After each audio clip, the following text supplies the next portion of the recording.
Hello, this is J.K. Simmons, Well, actually, this is J.K. Simmons, and that is Tobey Maguire. Tobey Maguire. Gonna watch Spider-Man and talk to you guys. Yeah, and that was the Columbia lady shedding light. Very cool logo. Marvel Comics. I thought it was part of the movie when I first saw it. It's just the Marvel logo.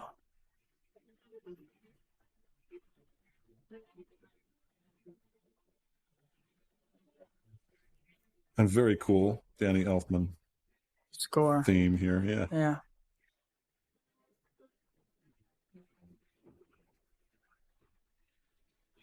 Yeah, I really remember sitting at the premiere. Really remember just right off the bat, just being sucked right in.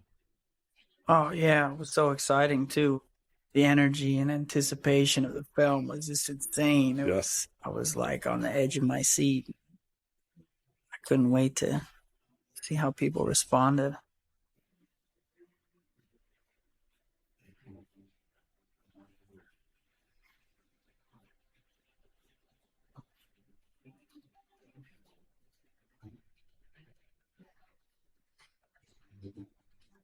J.K. Simmons. Yeah, I heard of him. Yeah. Worked with him before, actually. Right, there's a little trivia fact. Sure. Cider House Rules. Played Charlize's pops. Yeah. I can't even remember his name now. The Lobsterman, Ray. Right. Ray the Lobsterman.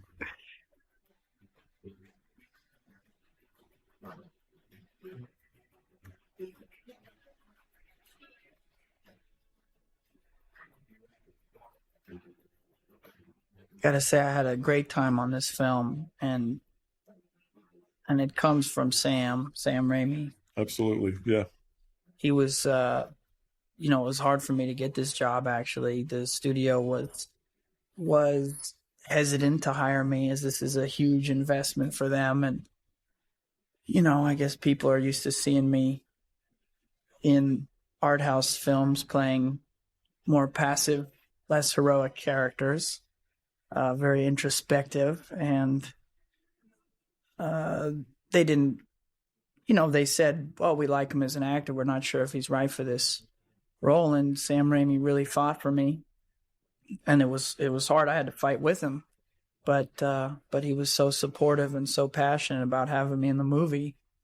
I went through two screen tests for the film, and then off to the races. But it was good because I really felt like a partner with Sam. Yeah. So it was a good way to go into it. The story of my life. And then just having a ball with Sam making the movie.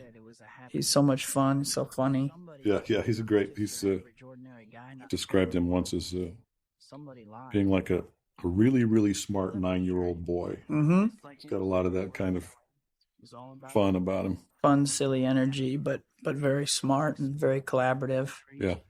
And there's Kirsten Dunst, who I flew out to Germany when I had strep throat. We had read tons of girls, and we were like 4 weeks before we started shooting. And, that's a short amount of time for this kind of film where they have all these. I mean, she didn't have a superhero costume, but, they need preparation time. Right. And I didn't want to go. And I said to Sam, You didn't want to spend 8 hours on a plane with strep throat? Yeah, I did. Well, actually, I had to go to New York, from LA to New York.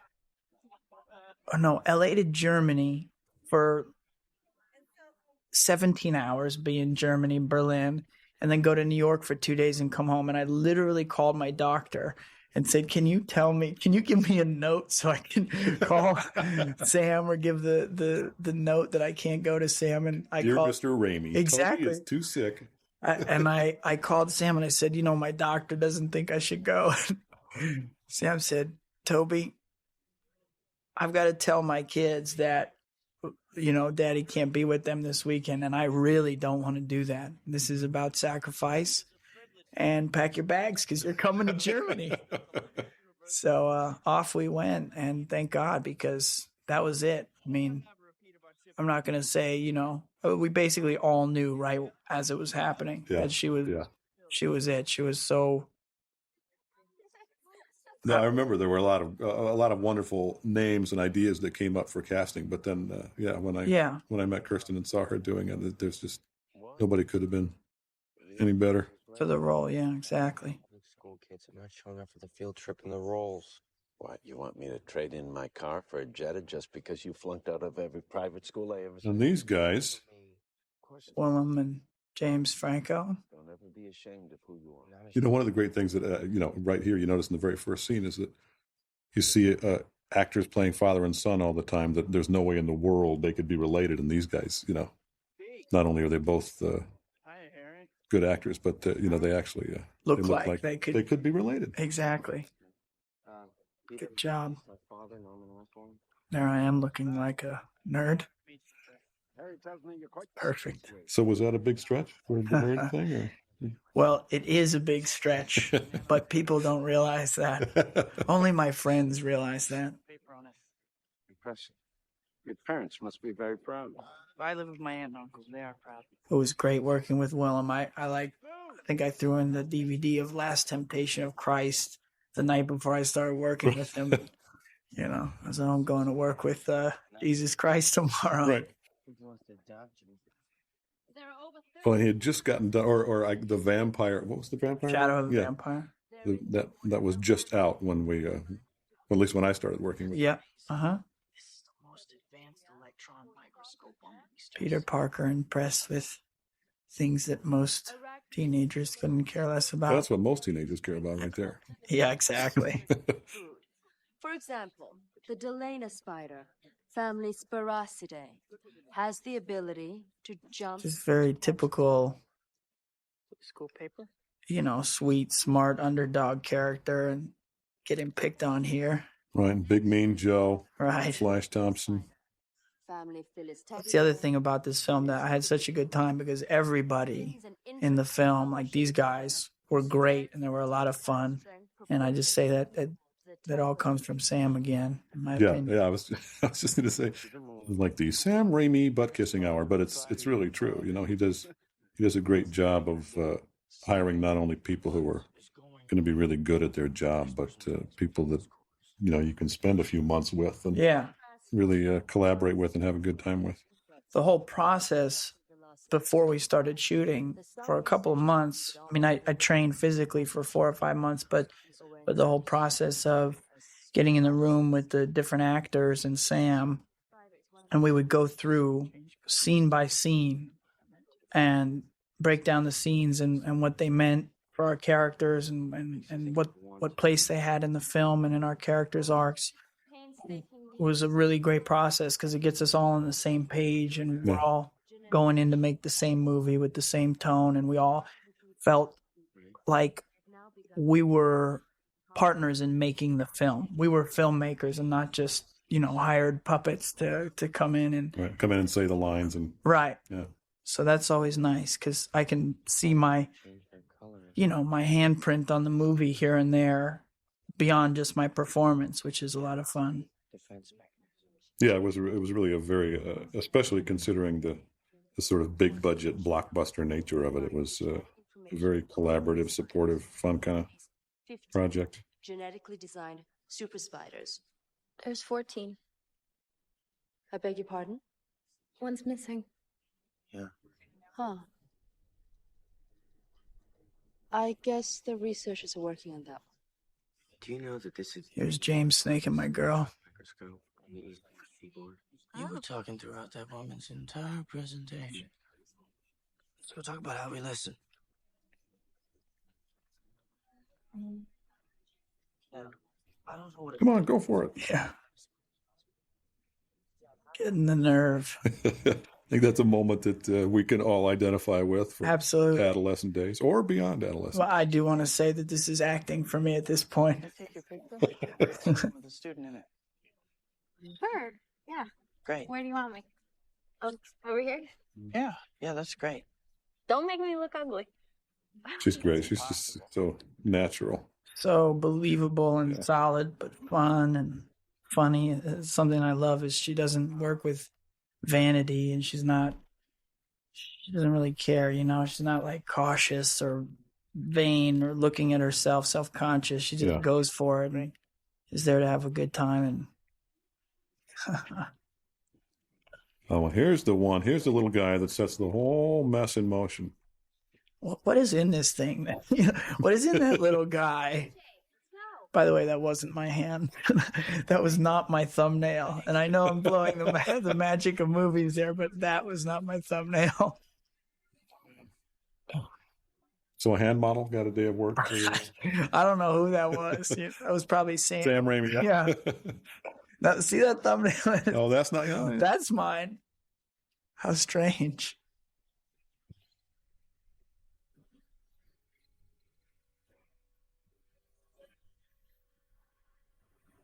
New species. Oscorp, the Empire of Evil. We solved the horizon glide and the multi-G balance issues. I've already seen the glide. I feel bad things for this guy. Something's gonna happen. Welcome. Good to see you again. Mr. Balkan, Mr. Fargus, Norman, Mr. Osborne? always a pleasure to have our board of directors pay us a little visit.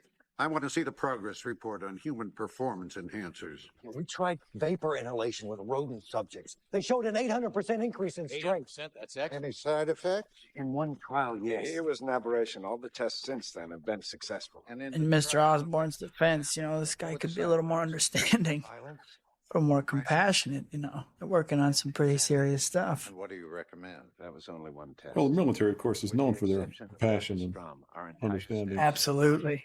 Very empathetic. Dr. Strom? Let's talk it out. We need to take the whole line back to formula.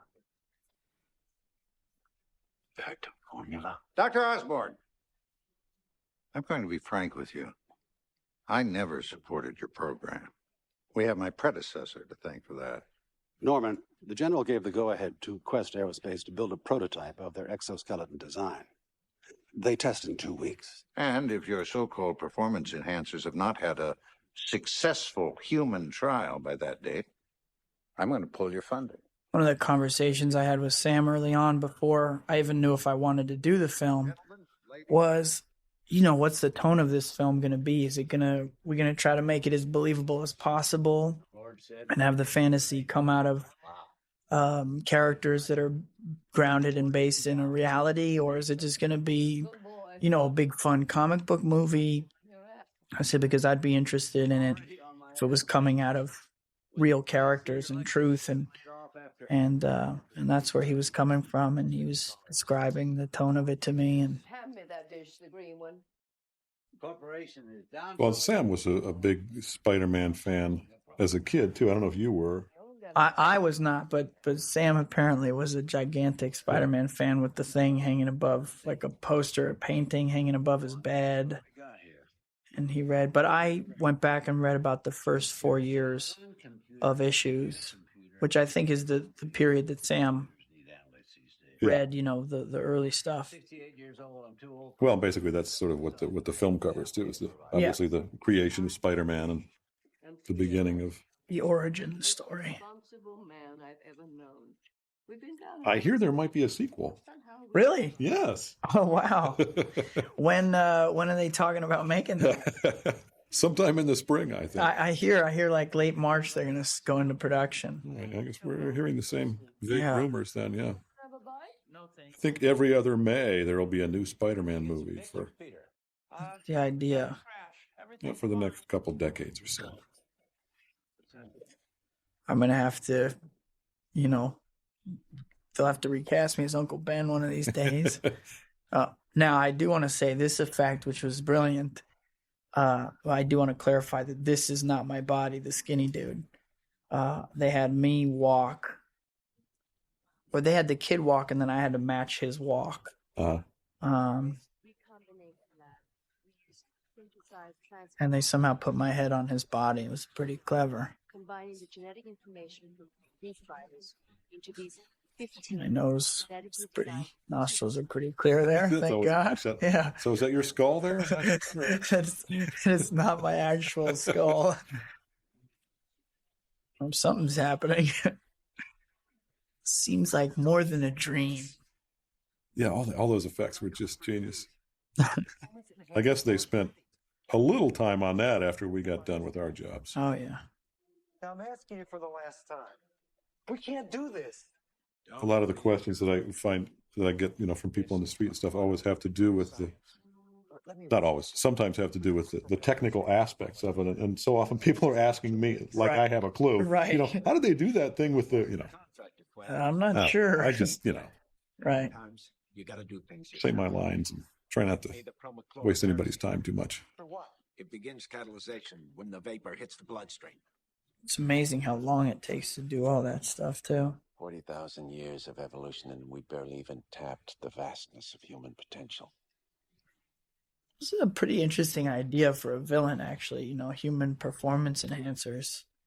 Yeah, it certainly resonates on a lot of different aspects of real life. Mm-hmm. The guy facing losing his company and everything he's built and all his work that he cares personally about. This is some of the things that I thought would be tricky things to handle that were handled pretty well. Mm-hmm. Because that's where you can really lose me in a film like this. Being like a big action-y superhero film, Right. What are the themes that what's it about besides? Right. It's not just like, superhero, super villain, but there's personal stuff going on for these characters.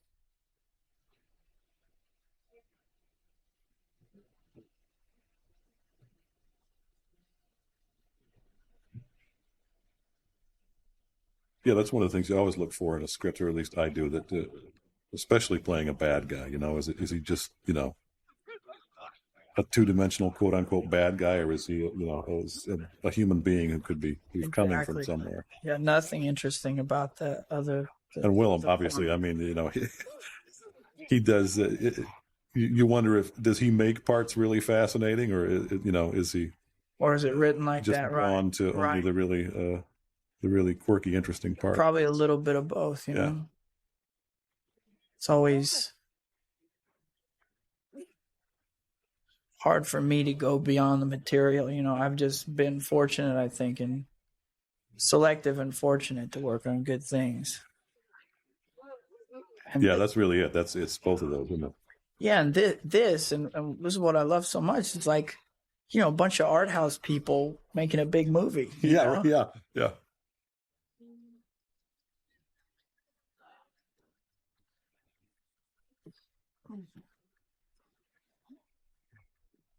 A little late for school.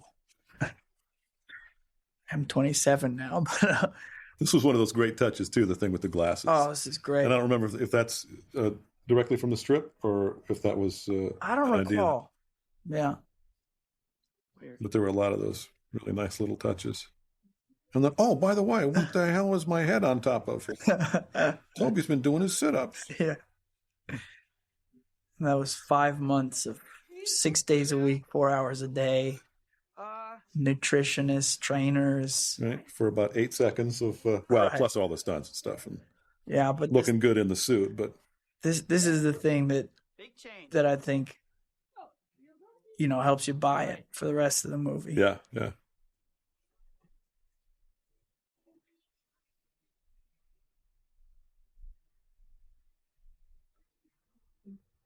I also did yoga for flexibility and martial arts and gymnastics. What martial arts? Is it Taekwondo? No, this guy, Stephen Ho, who was my martial arts trainer. That was fun, that little stunt there. Yeah, now there was no effect or nothing. No effect. They did the deal, right? They had a little lip for me the top hand. I had a little lip to grab onto. And I just did it. It was simple but fun. Yeah, no, that was great. And there were obviously a lot of stunts and things that were done digitally and all that. Right. But yeah, I thought that was a great little moment. Well, we discussed it too because we were talking about maybe doing a flip or this or that, and I said, let's just do something that comes out of his energy. I mean, the discussion wasn't just me, but the discussion was let's do something that comes out of his like newfound energy that wasn't too elaborate. Right. And also if they caught him doing it, it would be strange, but not like, oh, you just did a double flip off of the staircase. Like, what's up? Yeah. Hey, MJ. this is a part we really wanted to, not this scene, but this section of the movie, just build it slowly, the discovery, confusion, I don't know. fear, and then acceptance of his newfound powers. Yeah. Probably my favorite part of the film, really. Really? Yeah, this is a great sequence. And actually, you know, the when I first saw it, I was unclear about when you slap the side of the bus and right there, and that comes off in your hand. Yeah. I thought, oh, why did that? Yeah. And it wasn't until like a minute later that I went, oh, because it's the spider. Yeah. The little hairs that come out of the. But he doesn't know what's going on there. He being me, playing him in there.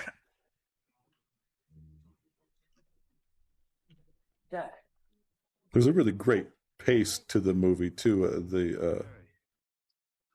Putting the different elements together, putting the different plots together. Mm-hmm. You know, the way Sam and the editors cut back and forth between your plot and Willem's plot here, and ultimately the newspaper office and all the other fun places. There's a great little piece they put in there with that little scary moment. The whole theater jumped. But I agree with you. But this is all really just set up to getting to your character, J. Jonah Jameson. Sure, the real central character right. of the film. Yeah. This is just you know, all backstory, so we can see what it's really. You know, that's one of the things that was so remarkable to me about how well done this film is that there was so much exposition to, you know, really meeting all these characters for the first time and really taking time to get to know them. Oh, this was very cool too. Yeah, I love this stuff. It's fun. I heard that took you like 3 takes to get all those things just right. You know what? They were going to do that digitally.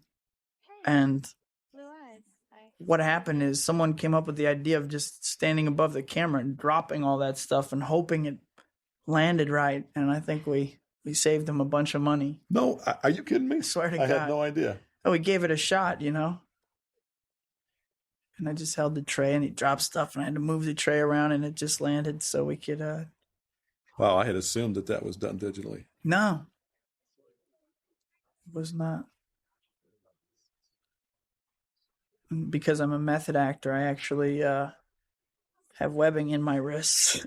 Yeah, that's surgically implanted. Yes. Yeah. Yeah. You're intense, man. Yeah, very. No, yeah. That is, well, that's real. But some of the...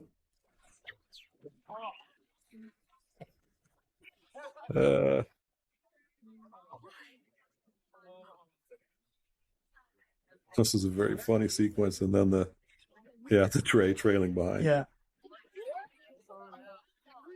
Harker.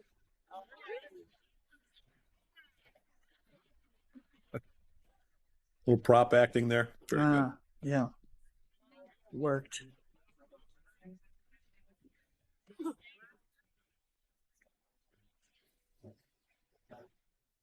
This was a sequence that, you know, I had no idea what it was going to end up like, but the idea of it sounded cool. Yeah, the first time we really see the Spidey sense.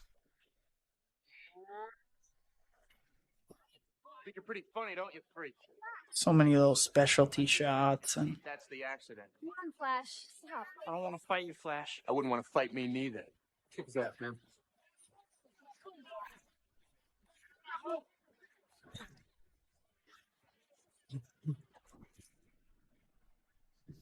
Help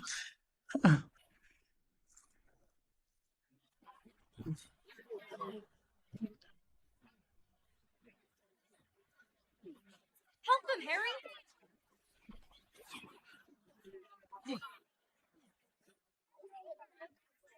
So did you work on that stuff for a while? Like triple backward flip too? I actually did, and I you know, I can't say that I did it as well as the stuntman or anything like that, but I was working with my gymnastics coach and getting in the harness and doing double backflips.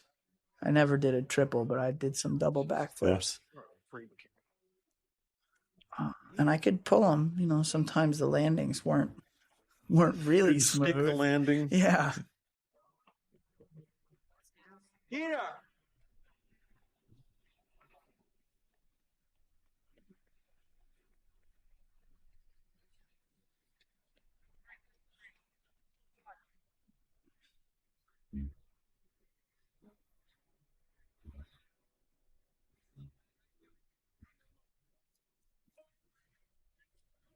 One of the things that works so well about the whole movie, but about this sequence is real Spider-Man fans who had all the knowledge about the intricate details of this really appreciated the attention to detail, and people who didn't know from Spider-Man, who were just going to see a movie, didn't feel like they were out of the loop, Yep. because it all developed so well. Yeah. Well, This is great. This is fun. Yeah, I went to this convention, sci-fi convention, and people were so excited, and we showed them the scene in the cafeteria, and they couldn't be more jazzed. And we were, like you said, we were making the film for people who really knew the comic book, as well as people who had no idea. Right. This was fun. I was actually, there I was on the roof, and they had me on a wire jumping down. But some of the other stuff, jumping from building to building, I was in a parking lot with this huge green screen behind me and a rig above me that had wires hooked up, and I was running, and they would yank me up about. This was Sam's idea, just completely his idea, and I was like, "Sam, are you sure? If it's not good, please don't leave it in the movie, because I'm really putting myself out there." Yeah, I think everybody that works with Sam has a few of those moments. Right. You really want me to? Yeah. Oh, okay. Yeah, I just went for it, and Yeah, it's a great one. This is one of the big laughs in the movie. yeah, it was fun. It was good, and that's why I like working with people who I feel like I trust. I like their films. I appreciate them as a filmmaker. So then it gives me more freedom to try things. Yeah, it's so important not to have that little voice in the back of your head warning you. Right. You can't really trust this guy. You're going to look like an idiot. Yeah. So I've been very fortunate through my whole career. And with Sam, it's great. And I'm very excited that he's doing the next one. Yeah.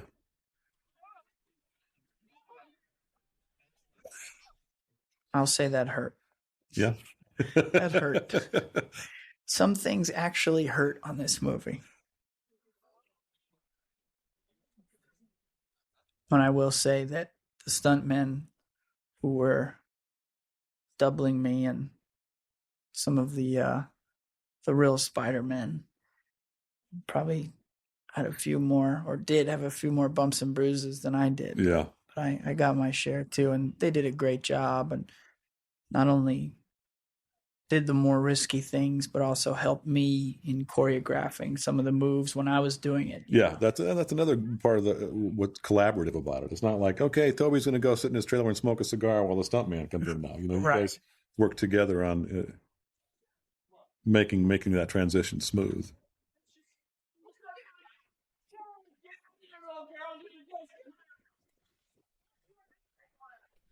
Was this in Queens, this location? I think so. Was somewhere in New York, and they put you in a vehicle and Yeah. took you there, and Yeah. was across a bridge. Yeah. I know there was a laundromat down the street. You get the laundry down there in between shots. No, but I did sit in there and watch a basketball game. Yeah. I did, yeah.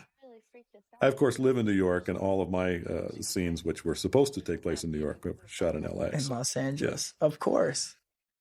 Yeah. Do you like Los Angeles? I do not like Los Angeles. You do not like Los Angeles.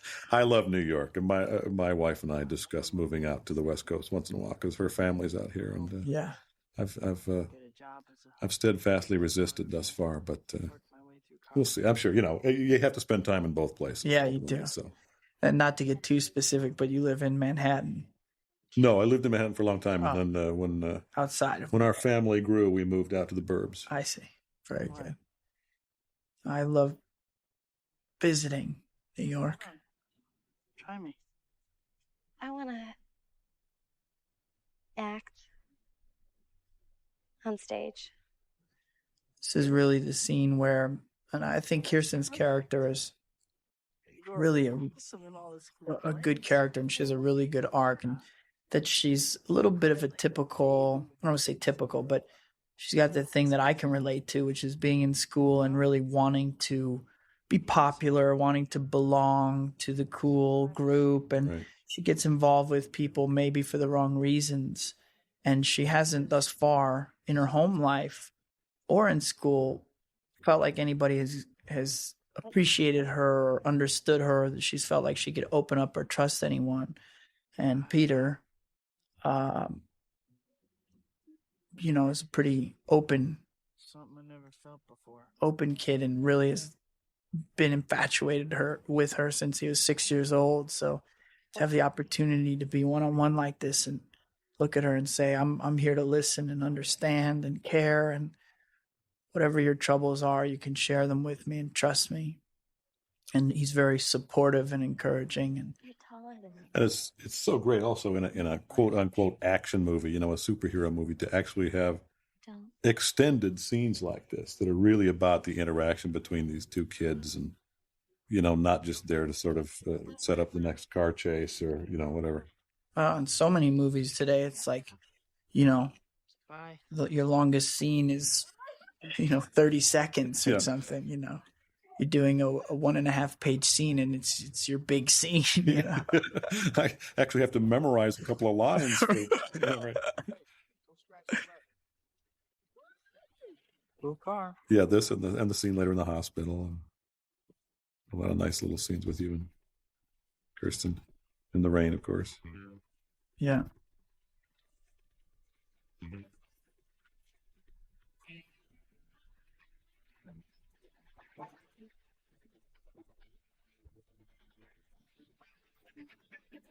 And this was derived from the actual comic books, him Right.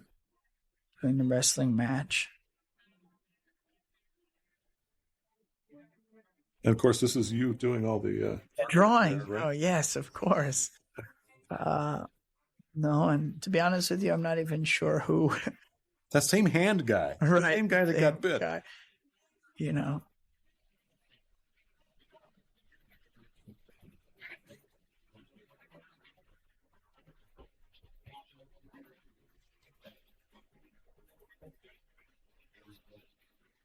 This is a real credit to Sam and the editors, I think, because this is, you know, obviously something they put together that goes into his mind and, Right. you know, becomes whimsical, but it's supported with what's going on with the character. And that's the kind of thing that when you're shooting it, you sort, you know, it's sort of one of those tedious days where now we're going to, you know, do a little shot of you, you know, looking at your notebook. Right, exactly. It all gets put together and it's all worth it. What's going on in there? I'm exercising. I'm not Rosemary Harris was so wonderful. Oh, I love her. strangely, Peter. She's great. Okay. I've actually done a couple movies with that she was in with Sam directing, and never worked with her. You know, never had a scene with her. Just Yeah, she was in The Gift. uh-huh. What, something else, or was just The Gift? That's the only other time That's I've right. been in a film with her. And here's an example of, you know, the characters really progress in terms of the superhero and supervillain at a similar rate, Yeah, right. which is what you were talking about. Something's bothering him. Maybe he's too embarrassed to tell me what it is. Maybe I'm too embarrassed to ask him, you think? I don't know. I just don't know anymore. Cliff was very much into the part, and his very important part is Uncle Ben for Peter Parker, and he just worked really hard and would come up with, you know, he would write stuff to either support scenes or to as alternative dialogue, and it was great. He's a really poetic guy, We can talk now. and he's a father himself, so he was. Because we haven't talked at all for so long. He seems like he would be a cool dad. Anymore. You shirk your chores. You You have all those weird. Yeah, this is such a pivotal scene in the movie. If you don't love this guy and appreciate what he's saying and buy into this whole thing, then this becomes Peter's motivation really for who Spider-Man is. Yeah, and like you say, it's also, I mean, if you're a Spider-Man fan. Oh, sorry, that was great jokes too. I know the changes you're going through. Yeah, kind of. Right. I went through exactly. No, not exactly. Right. Yeah. A little different. Right. But if you're a Spider-Man fan, then you see all this stuff coming. You know what the guy's got to say in this scene. But I think that's what's so great is it really felt like organic and natural. And Are you afraid that I'm going to turn into some kind of criminal? And I'm going to go ahead and say that was also Sam's great choice in casting, in particular, the guy who plays Peter Parker / Spider-Man. Indeed. No, that's one of the things that Sam does so well. Get the right people for the right parts. Pick you up here at 10.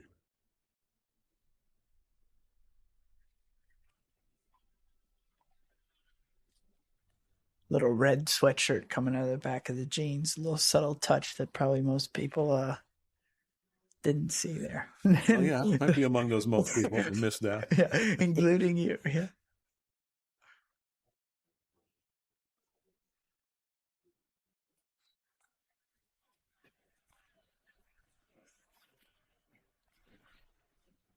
This was the first big sequence we shot. We shot some stuff in my bedroom first, and then came actually the shirt off scene was the first day of work. Oh, really? Yeah, but then this was like the next couple weeks or something, or next 10 days, and we had a huge crowd, and it was fun working with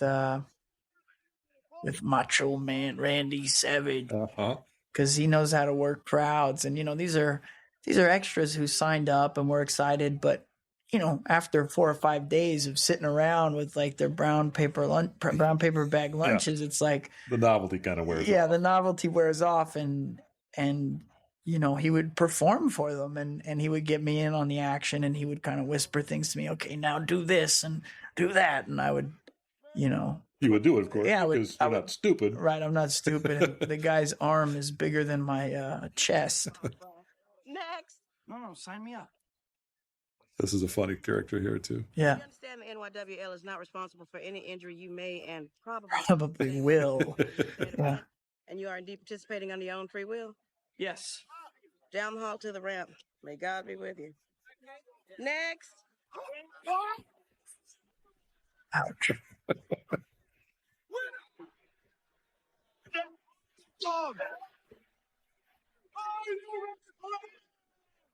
Yeah, I think this is the first part of the movie where I, covering my 4-year-old's eyes when yeah. watching it. I'm surprised that sometimes people are like, "Oh yeah, my 3-year-old loved the movie." I'm like, "Really?" Yeah. Huh? Okay. No, it's one of the nice things about it, the flavor of the movie. I mean, certainly that last sequence with you and Willem gets pretty intense, but it's not too scary for 9 or 10 or 11 or 12-year-old. No, my little guy has actually only seen a few selected scenes. Yeah. But I got to tell you, in all honesty, he's a huge Spider-Man fan. Oh yeah. He's jumping off the bunk bed and just like Spider-Man. Right. He was Spider-Man for Halloween. Oh yes. Completely uncoerced, I promise. This is Sam Raimi here I'm talking to. That's his hand. That's him. Yeah, okay, yeah, all right. Sam. That's his Alfred Hitchcock appearance in the movie. Exactly. Excellent. We were all Did not know encouraging that him. either. Yes, we were all encouraging him. You have to do it. And he was throwing stuff at me. He loves to get involved like that. He was one of the people throwing popcorn, and later he throws rocks at me and all kinds of stuff, fake rocks. And he would tell people, "Really, no, throw it right in his face." And I love that Bruce Campbell, who Sam has worked with numerous times, is the guy who introduces Spider-Man and gives Spider-Man his name. A little good piece of history for them, Bruce told me, he was one of the first to warn me, "Listen, Sam likes to get involved. He likes to throw things at you." And he was like, kept prodding him with a stick in one of the Evil Dead movies. There's Bruce right there. Hey, listen. It's some kind of mistake. I didn't sign up for a cage match. Hey, Doesn't really know what the extent of his powers are right now, you know? He just wants the girl. He just wants to make the $3,000 to buy the car. Basically, everybody's motivation at that age, pretty much. At that age? They do. Does Yeah, it- okay, sorry. Does Yeah. it change? I forget, you're still a young pup. I'm 27. Does it change? You tell me, Jake, because Yeah. I know you're a couple of years older. No, it doesn't change. It, you know, when the kids come along. Right. You know, slightly different. But I'm Different. 47, and yeah, I still Right. my wife once. There you go. How long did this whole sequence take? You know, I don't recall exactly. I feel like it was like a week or so. And this was a chair made of a different material, but was like an aluminum, you know, so it was still a metal. And they would, Yeah, he was still wailing on you with it. yeah, he would bang you with it, but it didn't really, you know, and he would just kind of pop it, like he hits and then pulls back. But I always like a little contact because it gives me something to react to. Oh yeah, there's nothing worse than a stunt fight where there's Yeah. you're really having to fake it. Well, I guess there's one thing worse, getting hurt badly. Right. But, And those bars had some kind of metal inside of them and were just padded, but I think, you know, I think he was feeling a little bruised up after that stuff. see, that's such a great shot there. That and Sam stays on your eyes maybe twice as long as a lot of guys would, you know. Yeah. But you know, it's all worth it. Now get out of here. $100. The ad said 3,000. Well, check it again, webhead. It said $3,000 for 3 minutes, and you pinned him in 2. For that, I give you 100, and you're lucky to get that. I need that money. I missed him. Well, that's my problem.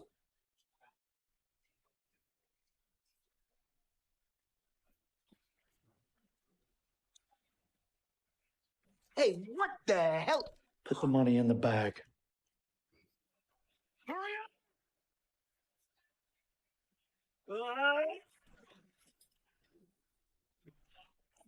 Hey! He stole the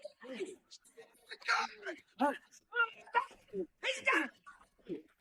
Thanks. What the hell's the matter with you? You let him go. Cut him off in the lobby and call the cops. You could have taken that guy apart. Now he's going to get away with my money. I missed the part where that's my problem. A little vindictive there. Pleased with himself.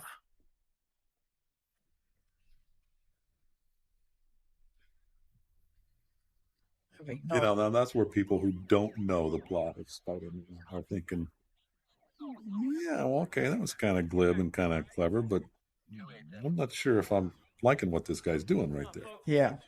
Well, that's what I like about it too. It's again, there's different layers to a character. He's not just, you know, he's a normal person who makes mistakes. Right? Yeah, yeah. You know, he makes bad choices and he's not. This is just. What happened? Carjacker, he's been shot. Look, we just called the paramedics. They're on their way. Hey, stay back. Uncle Ben? Uncle Ben? Uncle Ben? Here. Over here, Uncle Ben.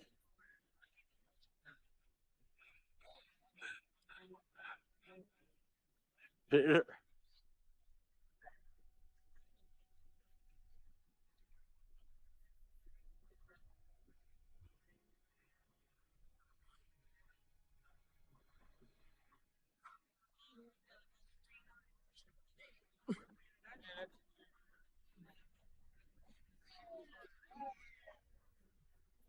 They got the shooter. He said it's south on 5th Avenue. Got 3 cars in pursuit. All right, folks, come on. Help us out. Move back.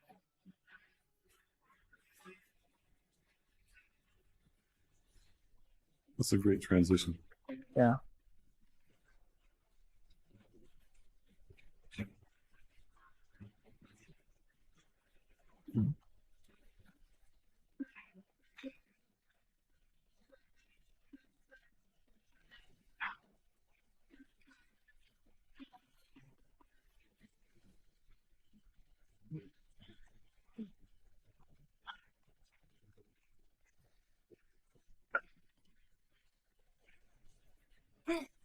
No. Yeah, how was that wall climbing effect done? That would be John Dykstra and his team of magicians animating that sequence. I'm not sure why it was animated exactly. I feel like it could have. But some of this stuff is pretty amazing that they did. It's this was green screen. They shot me, and then they probably shot some kind of plate shot for this. And there, I don't even remember how we did all this stuff. Back and forth between live action and animation. Yeah, exactly. And it's really, I've never been a huge fan of, computer animation, but it really is getting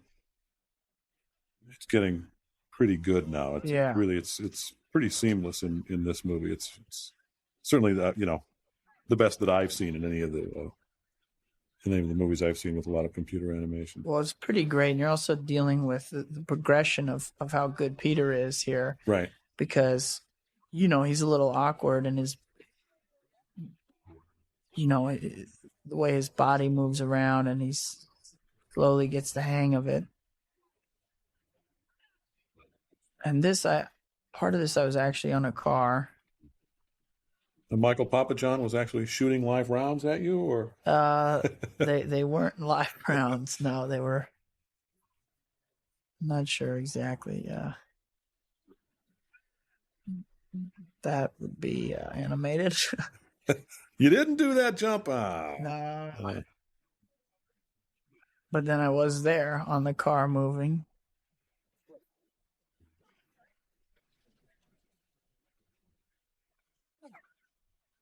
That stuff was actually a lot of fun for me. Very different stuff for me. Different than anything I'd ever done. And it was fun to do that. I think that's one of the things that, almost every actor I've worked with, there's, again, we harken back to that 9-year-old boy part of you that, just to be running around, jumping on stuff and, doing action sequences and fights. And, that's part of the fantasy about being in the movies that you had when you were a kid. To be like stimulated creatively as an adult and get to play as a child in the playground, basically like, right. oh, I get to be in a superhero movie, yeah. Oh, that's cool, and do like action sequences. Don't hurt me. Just give me a chance. Just give me a chance. What about my uncle? Did you give him a chance? Did you? Here he realizes that he is responsible or feels responsible for his uncle's death. His actions have come back to haunt him.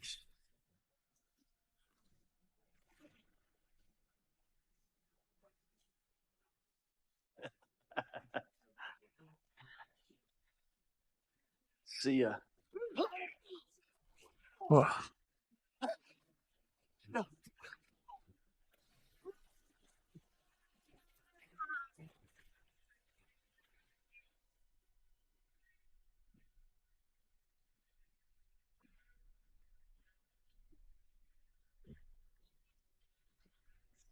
Freeze! We've got the place completely surrounded!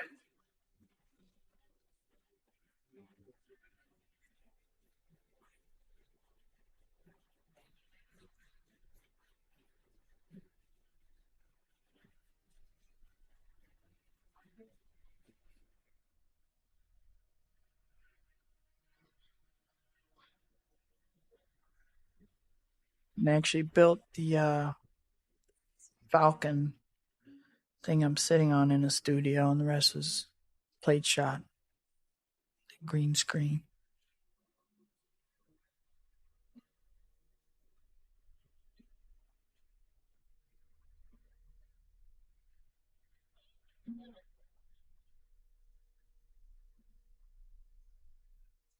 This is a little scene where you don't really get in on Rosemary, but I came in and she just like, she blew me away. I just came in and I didn't even have to do anything. Just look at her and just, I was falling to pieces watching her. Well, and that's one of those scenes. It's so effective, and in a way, at least when I'm doing a scene like that, I'm like, yeah, but let's see our faces. Let's see the emotion that we're. But we've seen that. We saw that in Uncle Ben's death scene with you, and it's so interesting to have that further away perspective on that gut wrenching emotional moment. And it is interesting that she's, despite the fact that the camera's on her back the whole time and it's 30 feet away. Yeah. She knows. Well, obviously, she's a great actress. She's working just as hard as if it were a close up. Absolutely. And that's what makes that scene work. If the two of you just sort of hit your marks and went where you were told because it's a long shot, then it wouldn't be effective. It's another great little transition there. Yeah. Whee! Chess. That's what we said there. Chess. Oh man. It's not quite the same without Uncle Ben. Oh, that's great. You made it. It's about a month later It's not the first time I've been proven. after his death, and Congratulations. this triangle is interesting because you have James and his father, and This has been a difficult time. James, who's Harry Osborn, isn't quite what Norman wants in a son. Right. And my character, Peter, is more, a science whiz who really appreciates his work and is driven and wants to do things for himself. It creates some jealousy for If you ever need anything, just Harry. But I really crave that father figure and that mentor. And to get close to somebody like that who has the kind of accomplishments he has in science is amazing for Peter's character. Right. This is after. No thanks. It's an empty house without Uncle Ben.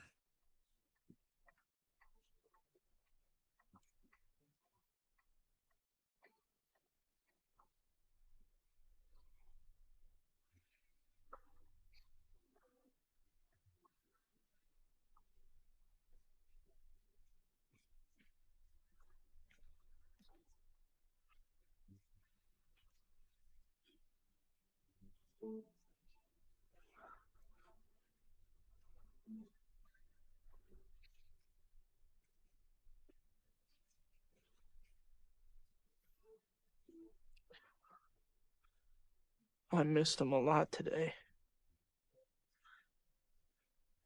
I know. Acting's funny because miss him too.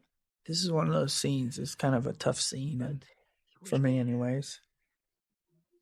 And we did it a few times, and I can't help. Just one time I got The last hooked thing into he it, and said, it felt right. He tried to tell me something important. The other times didn't. Yeah.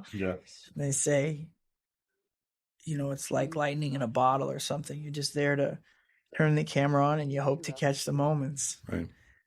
And a lot of the other takes here, I felt like I was, How you were meant for great things. I wasn't connected to it, or I was pushing, or it felt okay.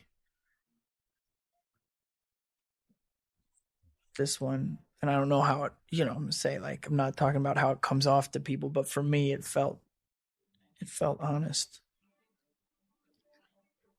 Well, and that's right there's one of the differences between working on stage and working in the movies, because you do get the opportunity to do it more than have once. a few sort of, Right. that one was okay, let's try it again, and it's also always good to have the other actor in the scene comes great responsibility. really Remember that, Pete.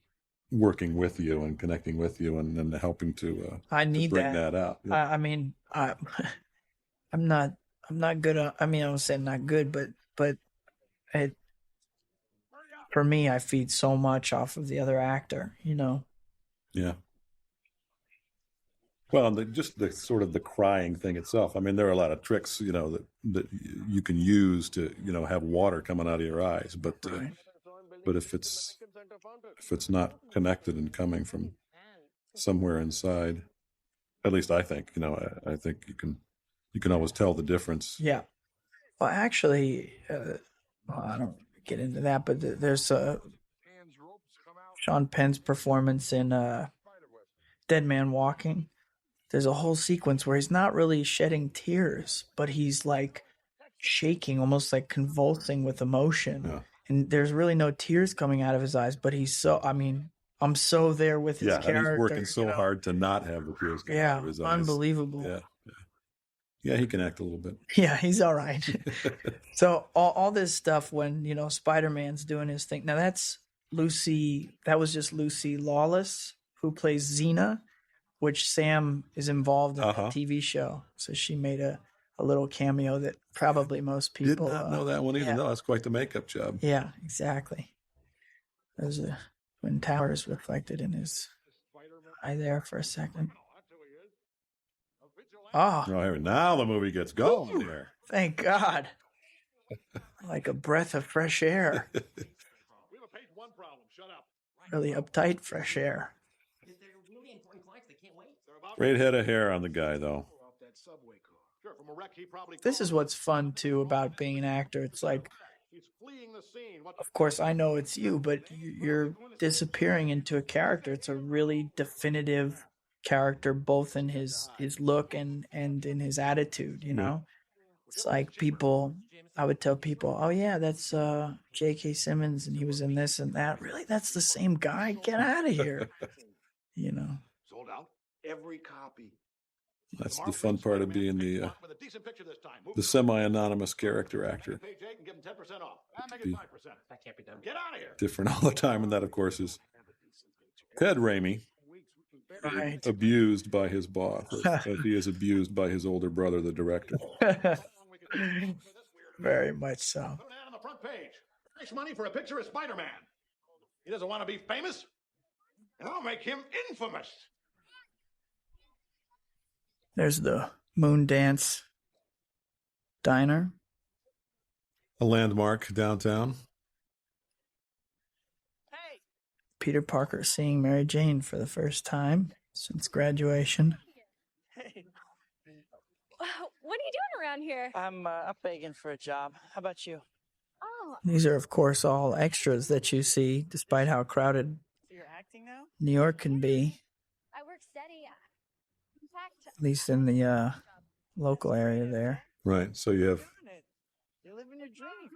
hundreds of people working crowd control, etc., and New York's finest, and everybody else cordoning off the area, keeping the fans and the curious onlookers and the photographers, etc., away. Yeah. Well, people, it's kind of fun, you know, because they're excited about what we're doing, and so I kind of like that. It took me a little getting used to having several photographers right in your eye line as you're shooting something, just clicking away.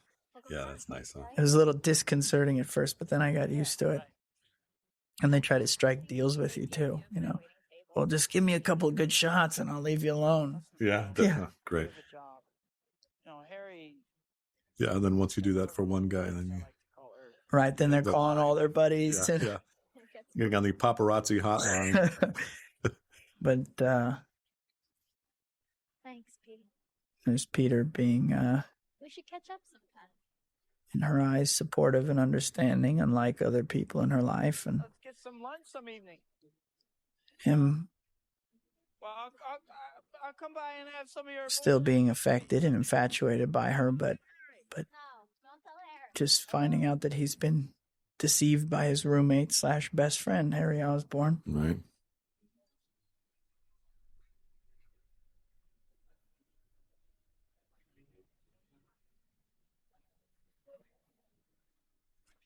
Time is perfect. Hey, 5 new contracts. It'll be great.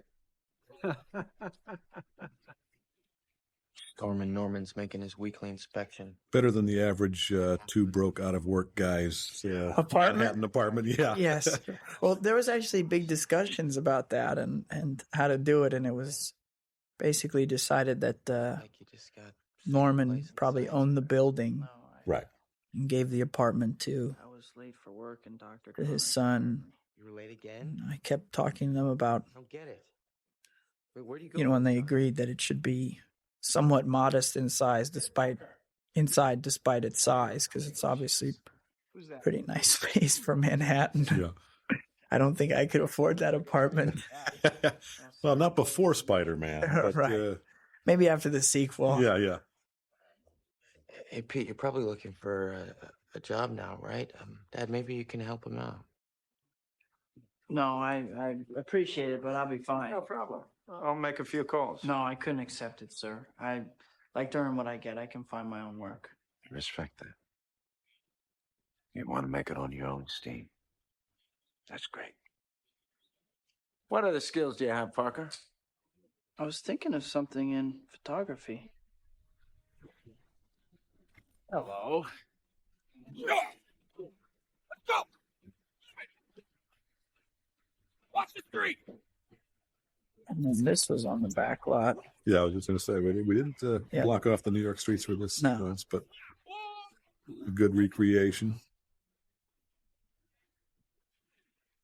And then all the stuff in the Spider-Man suit, I had to go back and loop everything, go in the studio with Right. just a microphone and say lines to pictures and stuff. They're crap. Crap, mega crap. I'll give you $200 for all of them. I remember being disappointed at the premiere that they were laughing so hard at the first crap that they missed mega crap. Yeah. Obviously a very supportive audience there that night. I'll give you $300. That's the standard freelance fee. Tear up page 1, run that photo instead. Headline? Spider-Man, hero or menace? Exclusive Daily Bugle photos. I actually went and spent a couple days hanging around at the New York Post, soaking up the atmosphere, trying to get the sense of the big city newspaper office and what it's like. And that line about how much I'll give you for the photos was actually one of the little details that I gleaned during that process. In terms of what standard. Yeah, what's really the going rate for a... And how do we do? Is it pretty realistic? Well, we changed it, yeah. Right. Because I think it had originally been something different in the script. And And here's Elizabeth Banks plays Betty Brant. I'm Peter Parker. Classic I'm a photographer. Spider-Man relationship between him and her. I can see that. I'm working with her again in the movie now. Oh, yeah? Yeah. Now, will she be back in Well, sequels? I haven't seen the script, but I imagine. I mean, she works at the Bugle, so she'll at least be there. And whether there's any future with them, I don't know. There's certainly stuff goes on with them in the comics. Right. Maybe in the 7th or 8th sequel. Right. We'll see that. Yes. Wonderful news, Norm. I'm basically planning on semi-retiring, and I'm just going to do a Spider-Man movie every 2 years. Every 2 years, and that's hope it. that'll pay the mortgage, yeah. Do a little theater here and there. Yeah, sure. Yeah, why not? And my kids can go to a state school, and, I'll be taking it easy. Why wasn't I told? And they pull the company out from under him. With entrenched management. The deal is off if you come with it. The board expects your resignation in 30 days. But you can't do this to me. I started this company. You know how much I sacrificed? Starting to crack up a little. A little Mr. Hyde coming out there and Dr. Jekyll. Norman, the board is unanimous. We're announcing the sale after the World Unity Festival. I'm sorry. You're out, Norman. I do have a feeling these Oscorp guys are going to meet an unhappy end. Something dark is looming in the future. They gave him a little too much information. Mm-hmm. They're going to announce it right after the Unity Fest. And here we are in Times Square, Southern California. Yes. Peter has his first non-Spider-Man assignment. Macy Gray. Coincidentally, a Columbia recording artist. Really? Huh. Strange how that happens. Yes. Funny enough, I was promoting Spider-Man in Europe, and she was touring in Europe, and I bumped into her in 3 different countries while I was promoting Spider-Man. and I hung out with her a little bit. And my friend played in front of her. A buddy of mine who's a musician was, was just like playing the guitar and singing. She was like, "Hey, you're good. Why don't you come up and open for me?" And he went up, I swear to God, in England. I forgot the theater, but it's like 5,000 people, and he walks out on the stage, just him and his plug-in acoustic, and he played a Beatles song, which I won't hum. Got my drink inside. Little spidey sense, something. Oh, hi, Mr. What could go wrong in Times Square? Right. Have you seen my father around? Oh, well, I'm not sure if he's coming today. Oh, I think he's coming.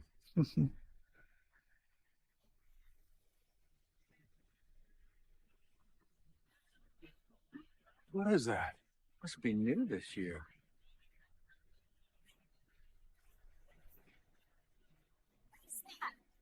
That's a glider.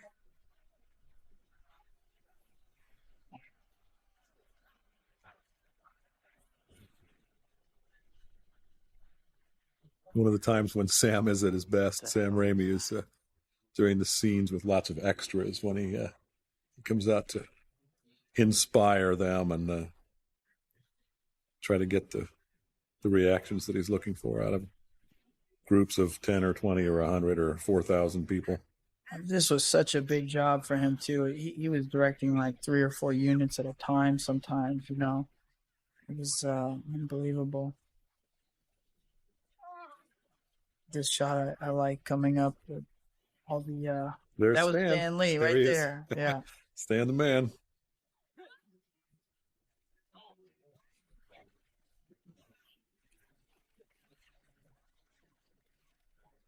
Peter risking his secret identity to save a couple of people. Right. A little bit of a Superman. Yeah, I was just right going to say there. the Clark Kent moment there, yeah. Well, I little loved homage. It. It was good, yeah. I was a big Superman fan as a kid.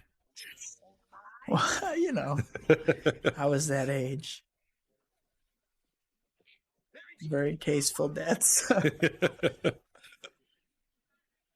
no idea. It's Spider-Man! That was Laura Ziskin's daughter, our producer. Willem basically was insisting on doing almost everything himself. Yeah.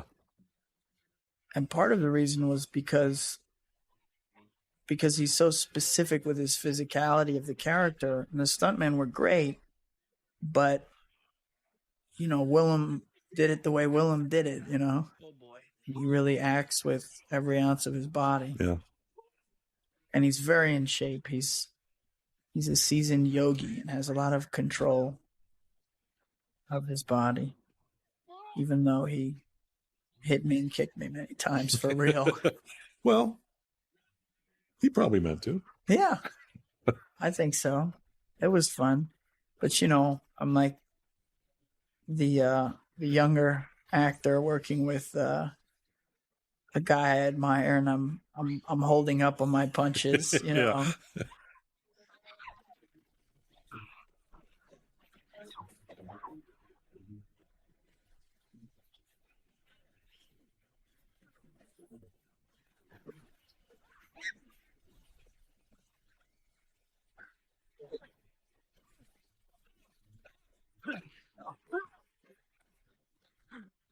Yeah, now, both you and Willem had the constraint of working in those outfits, which obviously were hot and uncomfortable and limited your visibility, etc. Yeah.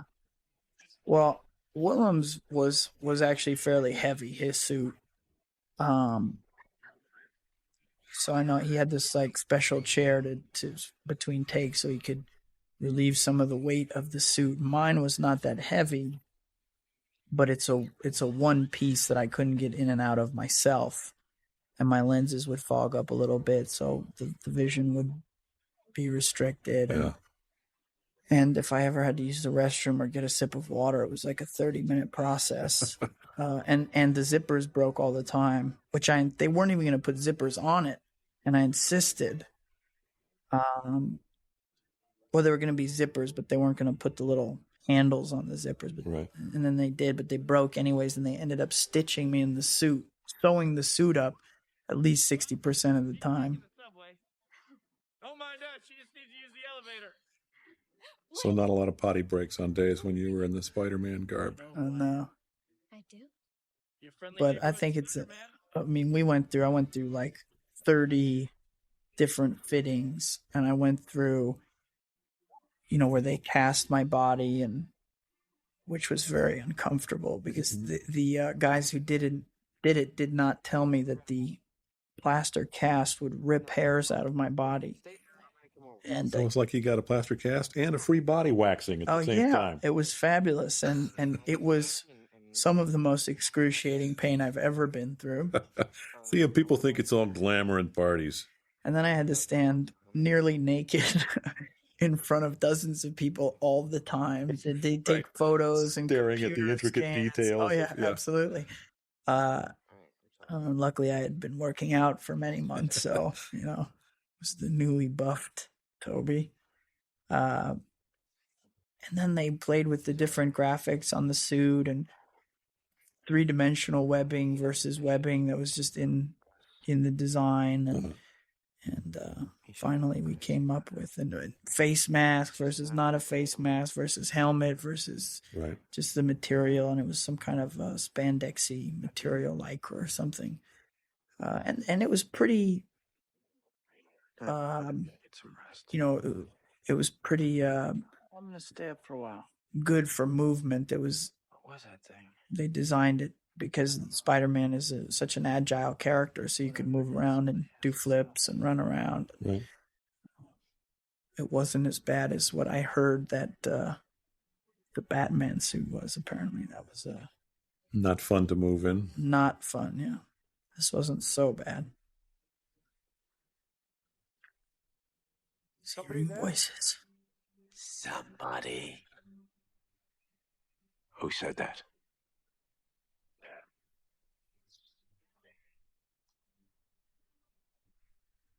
You've known all along.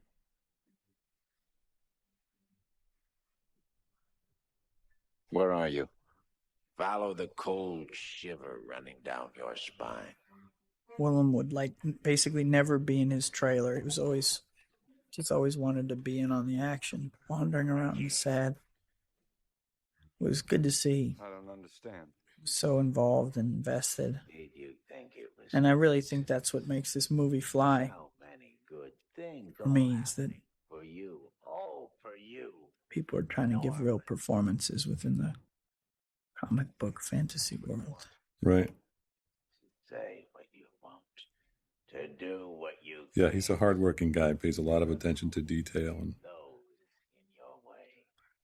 I read an article that was interesting about, and I'm going to generalize a little, but how younger actors Remember? don't use their bodies as much nowadays. That it's a lot about, head acting. And it was theorizing that because people came out of the theater much more, years ago, whereas a lot of people are just going straight into film. Right, where it's all about close-ups and subtlety. Yeah. Theater, you're there, your whole body. People are watching all of you all the time. So I think that's why Willem's such a great choice, is that he really physicalized this character. That was pretty maniacal. The old flat iron there. Yeah. Oh, here we are back there. Back in Los Angeles. We were in back in Los Angeles / LA / New York. We were in Manhattan 3 shots ago. And now we're in LA. Goblin, I want a corner every time somebody says it. How about green meanie? Spider-Man wasn't attacking the city. He was trying to save it. That's slander. It is not. I resent that. Slander is No reasoning with J. Jonah. You know what? I really love what was done with your character, and I don't know where it came from exactly, but him sue me. Get rich like a normal person. in this scene, there's some real redemptive quality about Jay Jonah because he's kind of a hard ass and Yeah. whatnot, but Oh, that was very important to me. Sam and I actually met a lot during pre-production and talked about the script and, trying not to make this guy two-dimensional either. But yeah, Right. Here he is risking his own life to... yeah, and he's protecting Peter Parker, which I think is pretty courageous, And he's like, oh, he's not such a bad guy. He's got some courage. And Yeah, he's just got a little burr under his saddle about old Spider-Man. That's... yeah. But in the comic books, there was something about him. He had like a big admission where he says someone was questioning him, or he has some confessional where he says he doesn't like Spider-Man because Spider-Man is so altruistic and it's unrealistic or something. And how can anybody be that good? Right. And it made him feel less about himself. Right, exactly. He's both suspicious and envious. Yeah. Yeah. You and I are not so different. I'm not like you. Now, this was a good choice, I think, to be able to see the eyes. Willem's eyes in this outfit. Well, and how to carry a film and keep an audience interested in a couple of characters where you can't see them ever. Yeah, yeah. And I thought the eyes were good to see Willem's eyes. And, Sam and I talked a lot about how to keep people with Peter Parker even when he was in the mask. Mm-hmm. It was challenging, but we try to do it with physicality and a little bit of dialogue. Sometimes he talks to himself to keep people involved. But this is the villain spouting his philosophies. The bad guy credo here. Yeah. A little bit of the Darth Vader join me. Mm-hmm. What we could create. And antagonistic buddy scene here. That's, again, one of the admirable qualities about Peter Parker is that he really doesn't. I mean, not only does he not sort of go to the dark side here in a big way, but he doesn't take advantage of his abilities, even in small ways for his own gain, really, like he could. Right, and I think that came out of the wrestling situation when, vindictively he let that guy go and then felt responsible for his uncle's death. Right. The responsibility. Here we are on the back lot again. It's me again. Hey, How was your audition? how'd you know? I have a feeling it's going to rain. What you do, huh? I can feel it in the air. You know what? I understand. My senses are tingling. I took 2 buses and a cab to get in the neighborhood, but so how'd it go? Chris, she's so great because she's so beautiful, but so real, so beautiful in a sort of unglamorous, actual girl next door, Definitely. Well, that's the thing. She is gorgeous and sexy, but not self-conscious at all. Very confident and self-assured and, isn't afraid. Never mind. That's not my business. It's not? Why so interested? I'm not. You're not? This is some of the most fun I had is doing my scenes with her. I don't know. Why would you be? She just gives you so much. Yeah. It's amazing because trying to think, I think she was 18 when we started the picture and then turned 19 during production. Yeah, that's what's amazing too, because she's been around for so long. Well, not unlike her co-star, actually. Right. Somebody that has, when I was your age, I think I was doing summer stock in Montana. Yeah. But people, like you and Kirsten, who started at such a young age. I think she even younger than you. Oh yeah, she started. I can't remember, but 3 or 5 or 6, somewhere really young. And I started when I was like 13. Yeah, you were an old guy. Yeah, you were almost growed up. That's right.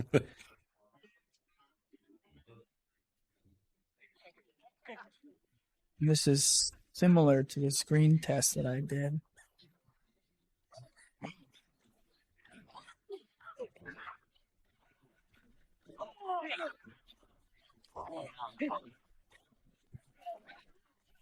Very professional stuntman. She was never in danger, although this was one of her favorite scenes because she had to kick some butt.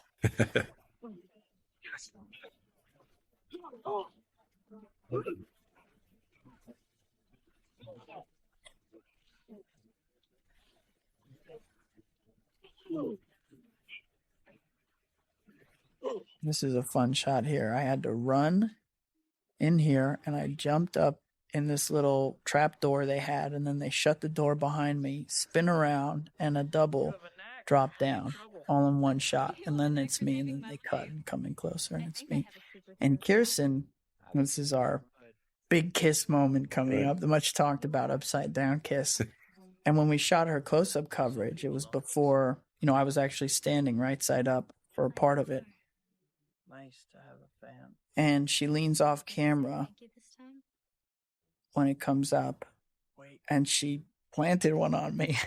That really is a tough business, isn't it? Oh, yeah, it was tough. And I will say that was the enjoyable one. When I was actually upside down, I couldn't breathe.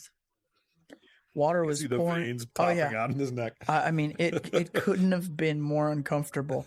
I literally couldn't breathe. I apologized to Kirsten. I said, listen, I'm going to have to suck air out of the side of our mouths because right there, the mask is rolled up to my nose and the mask is wet. So it's no longer breathable at all. I could only breathe through my mouth. And then I was kissing her. So there was nowhere to breathe. It was unbearable. And it was like 4:35 in the morning. Of course, yeah. Worth it, though. Great shot. Oh, yeah, definitely. Absolutely.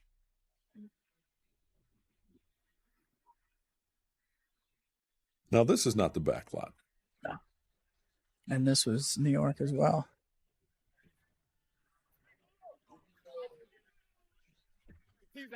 Yeah, now this is a scene that we've seen, versions of this a million times, and maybe it's just because, I'm a dad now, but, this, and I apologize for not knowing this actress's name, but she's a New York actress that, works all the time. And she's great, and I've seen her in a couple other things, too. Yeah. I'm just like, she's like one of those people, as you're in the business, you're privy to watching people's careers grow, and she was so good. And then I saw her on a couple other movies or TV shows, I'm not sure what, and I went, wow, I bet she's going to do really, really well. Yeah.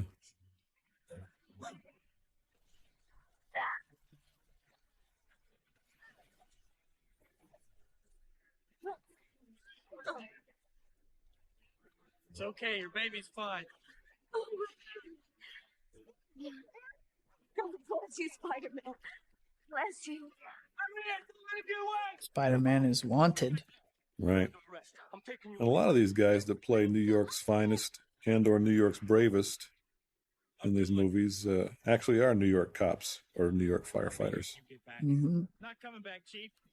I don't know. I don't know either one of these two guys. I don't know if they are or not. Yeah, I'm not sure, but yeah, like a combination of actors and the real deal. Where are you?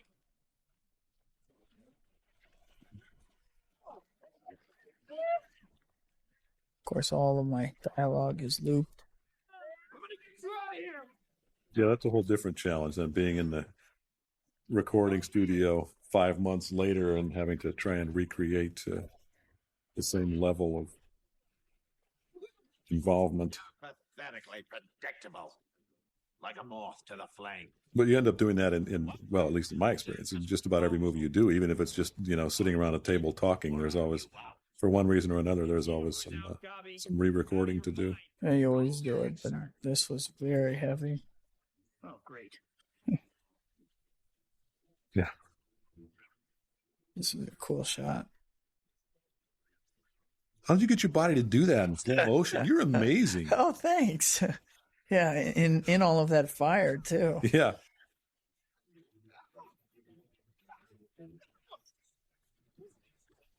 To be honest with you, a lot of times in the movie, I can't tell when it's me or when it's the stuntman. I swear. Because a lot of times we would both do things. Right. Because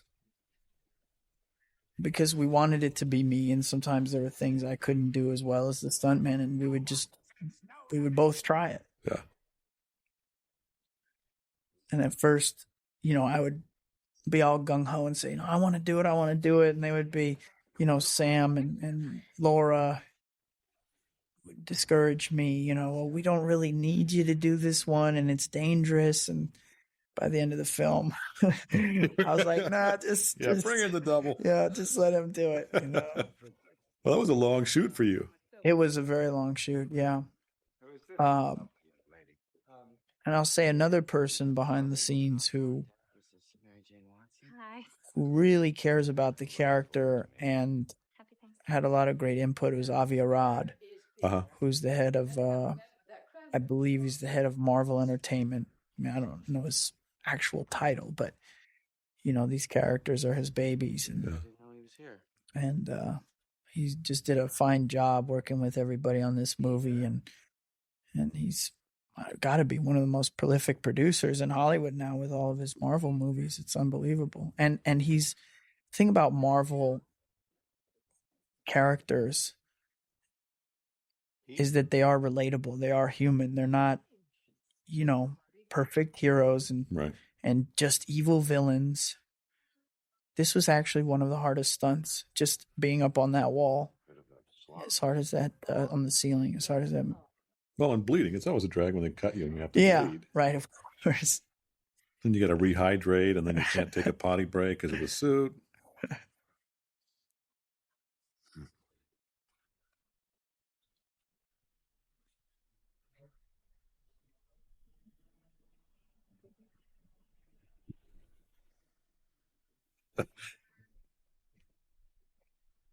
Great shot here, too. Yeah.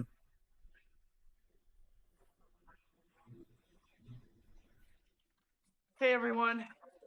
Peter. Sorry I'm late. It's a jungle out there. I had to beat an old lady with a stick to get these. Yeah, now, was that in the script, or was that... I can't remember. I think it might have been something Sam came up with. It was really loose, Going into this film, I'm thinking, super big budget, potential franchise movie series for the studio. It's going to be really a lot of chefs in the kitchen. Right. But they really gave us a tremendous amount of freedom to play around. And that's what was great about this film. I really went in going, okay, be prepared for anything. Because I hadn't done a film like this, but it was the most freedom I think I had had on any film, which is pretty great. I stepped off a curb and got clipped by one of those bike messengers. Oh, let me see. Oh, my goodness. Oh, that. We discussed doing a Spidey Sense moment here at the table, but despite our budget, we couldn't afford it. That's the amazing thing about movies. No matter what the budget is, it's never enough. It's always, there's a top. Yeah. There's a top. Whether you're on a $5 million, I've been on, $400,000 movies. Right. And this is one that, they won't even tell you how much it cost. And it's never enough. Got to be going. Why? Something has come to my attention. Are you all right? I'm fine. He has just discovered Mrs. Parker, everyone. the identity of Spider-Man. Uh-oh. What are you doing? I planned this whole thing so you can meet MJ. Now I guess that's it then. Spider-Man's going to be outed. Yeah. That's it. And here's Harry Osborn getting a little insensitive too.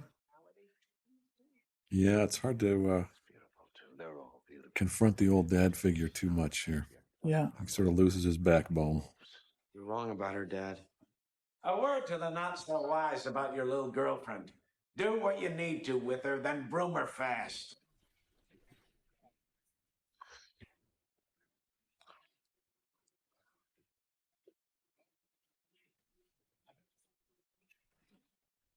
Thanks for sticking up for me, Harry.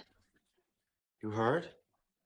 Everyone heard that creep. The creep is my father, all right? If I'm lucky, I'll become half of what he is. So just keep your mouth shut about stuff you don't understand. Osborn. I'm sorry, Aunt Meg. Spider-Man is all but invincible. But Parker, we can destroy him. Getting advice from himself. Attack the heart. Parker must be educated. What do I do? I think it's the merging of the characters within himself. He's Make him suffer. Make him wish he were dead. Yes. starting to accept his the evil side as his more dominant side now. Right. Warrior attacks neither body nor mind. Tell me how! The heart, Osborn. First, we attack his heart. Give us this day our daily bread. Innocent Aunt May. As we forgive those who trespass against us. Lead us Yeah, it's a great, the characters, both Aunt May and Uncle Ben, are great combination of wisdom and innocence. You know? Yeah, absolutely. And Uncle Ben is really kept alive throughout the movie and throughout the comic books he was too.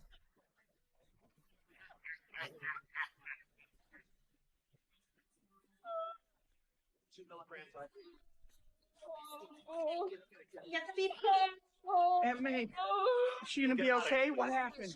What happened? Look, you're gonna have to leave right now. Those eyes. Those horrible yellow eyes.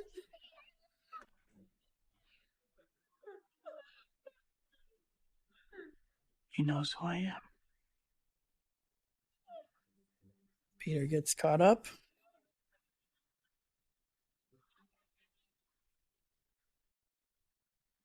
Feeling responsible once again for a loved one. That was a great little shot there, though, of you actually saying the line, "He knows who I am," because it was so important to make that. I mean, most people probably would have understood that, with just what you're doing with your face. But, I'm sure Sam felt it was important to make it very clear. And it was good, I think, not to bring back in the voiceover idea too much throughout the movie. Oh, yeah. Just use that as a kind of a bookend device. Yeah, I thought that was great. There was a lot of discussion about when Peter should realize that okay? that Norman Fine. She's been figured it out. Uh-huh. Thanks for coming. Of course. How are you? I mean, you okay about the other night? Yeah, I'm fine. I just felt bad about leaving Aunt May. Have you talked to Harry? He called me. I haven't called him back. The fact Yeah, is, here again, in the middle of this quote-unquote action movie, we have at least I think a really nice extended scene here it's not the right time to talk about it. No, go about the characters and I know his name, this guy. what's going on in their lives. You'll think I'm a stupid little girl. There's so many different, Trust me. It's funny. He saved stories going on within this, and it's actually a pretty complex, epic sort of film. Yeah. He is extremely cool. But do you think it's true, all the terrible things they say about him? No. That nice little shot of Aunt May actually being awake now. Yeah, eavesdropping. Listening into the whole thing. I'm sort of his unofficial photographer. Which would be Has he mentioned? kind of skeevy if wasn't somebody as sweet as Aunt May. Right. I said, Here's he asked me Peter what I thought about getting himself in a little bit of a pickle. Right. Going into Speaking in third person about his alter ego. This is one of the great romantic little speeches here, though. It's really nice. Yeah, it was nice. We did a lot of work on the dialogue. It was very tricky. and she's looking back in yours. But there it is when you have someone great to work with. Like Kirsten, it makes it so much easier. Right. Yeah. Yeah. I mean, it's you're doing all the talking, but it's so much a two-person scene. You Yeah. know, she contributes so much to it. Yeah. So you can see her like progressively opening and getting touched, and then that At the same time, feeds me and informs my stuff. the truth is, you don't know what you feel, except you know what kind of man you want to be. It's as if you've reached the unreachable and you weren't ready for it.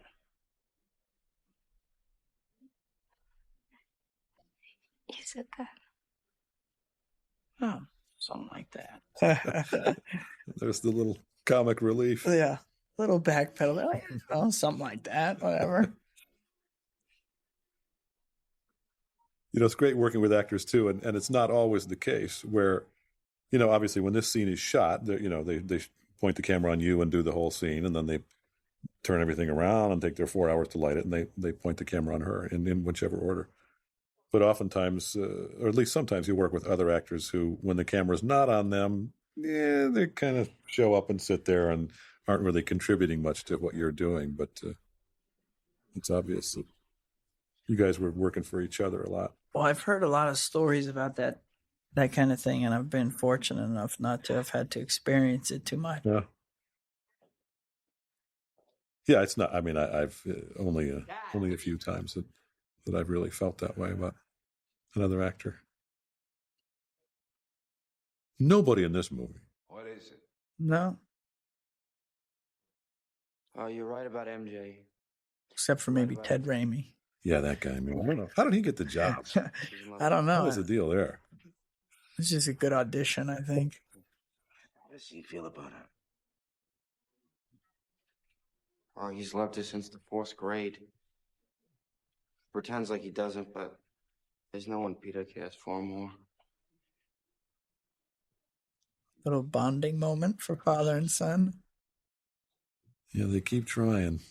I haven't always been there for you, have I? You're busy. You're an important man. I understand. No excuse. I'm proud of you. And I've lost sight of that somewhere, but I'm going to make it up to you, Henry. I'm going to rectify certain inequities.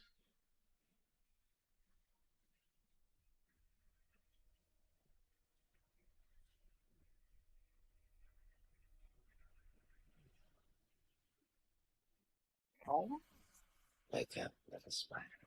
Wake up. Go home, dear. You look awful. And you look beautiful.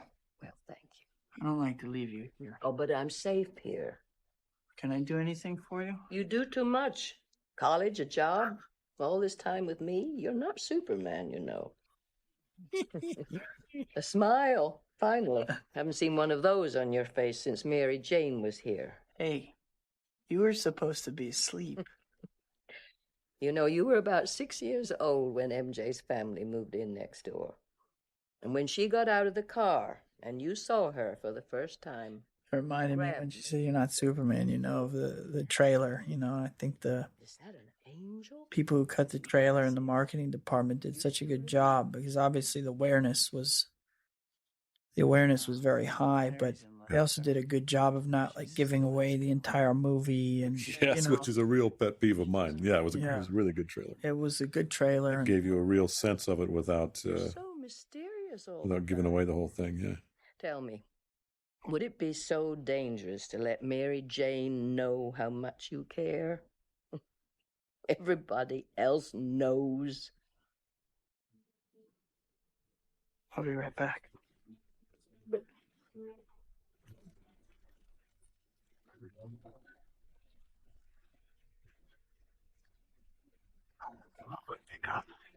Hi. Hey, MJ. Sing your song at the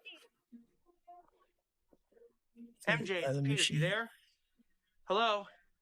You there? Well, I'm just calling to check up on you. Will you call me when you get in, okay? All right, well, don't go up any dark alleys. Hello? Can Spider-Man come out to play? Where is she?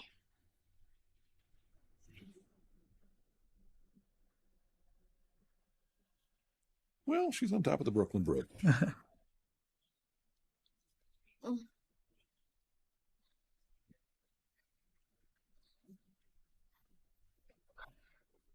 Was it the Brooklyn Bridge? So I think so. You did. Now, a lot of this was done on the sound stage or in green screen and all that, but you did some of it on location too. Yes. Yeah.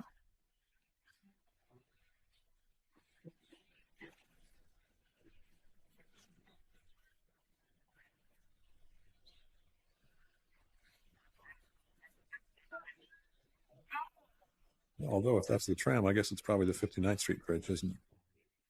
I don't think it's the Brooklyn Bridge. I don't. Is there a Queensboro Bridge? Yeah, the Queensboro Bridge is the 59th Street Okay, Bridge. there you go.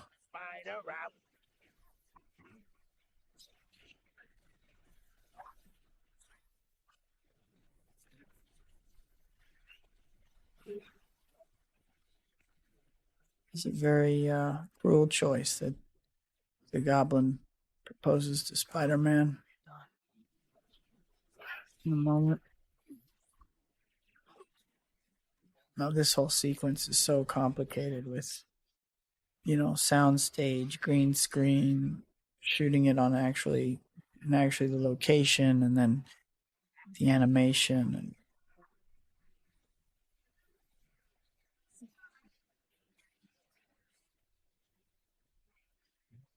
Yeah, filmmaking has changed and evolved a little bit. Not like pointing the camera at actors anymore. No.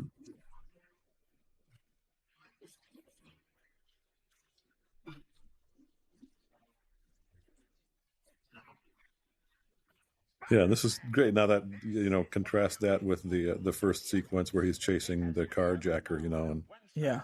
trying to get a handle on his abilities, and now he's completely in command. Let die the woman you love.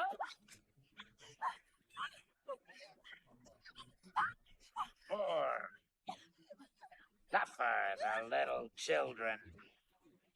Kirsten, Sam asked Kirsten, he said, there's a lot of stunts and wire work, and are you in shape and prepared to do this and get beat up a little? She's like, yeah, no problem. And I'm thinking, oh, come on, I'm playing Spider-Man. What does this girl got to do, And I think that she probably had to do it as much, if not more. I love that shot. Yeah. So cool. Yeah. She had to do as much, if not more, stunt work than I did.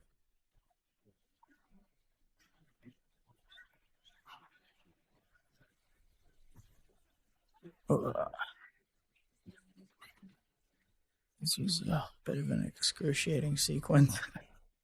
On a sound stage hanging from wires all day long. Holding a 6-ton tram in one arm. Yeah, of course. Yeah. Right. That'll wear you out. The secret there is the core strength.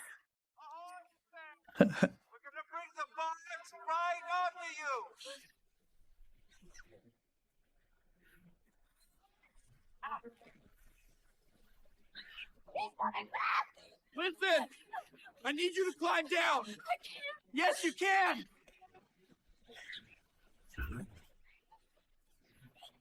MJ, you can do it! You have to!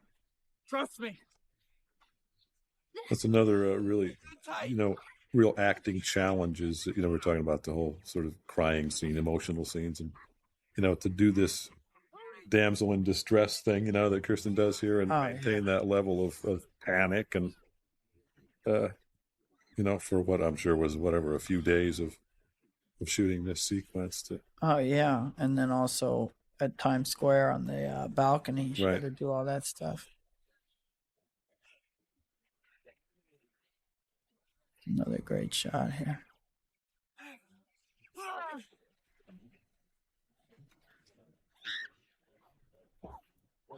He's not gonna make it! He's gonna make it! You had all the people doubting Spider-Man with J. Jonah's headlines. Right. They're not sure where Spider-Man's coming from, if he's a good guy or a bad guy. Well, that really always continues to be the story of Peter Parker and Spider-Man. He's never universally acclaimed like Superman or some other superheroes. There's always a significant group of people that. But here's a moment where he gets some support, which is encouragement for him that he's on the right path, because it makes him question himself earlier.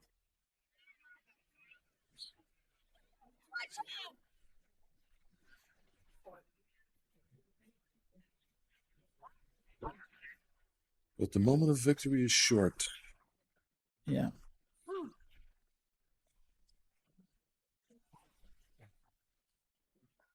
Now, this is the sequence where I got beat up the most. Yeah, this. Oh, that's a cool fact.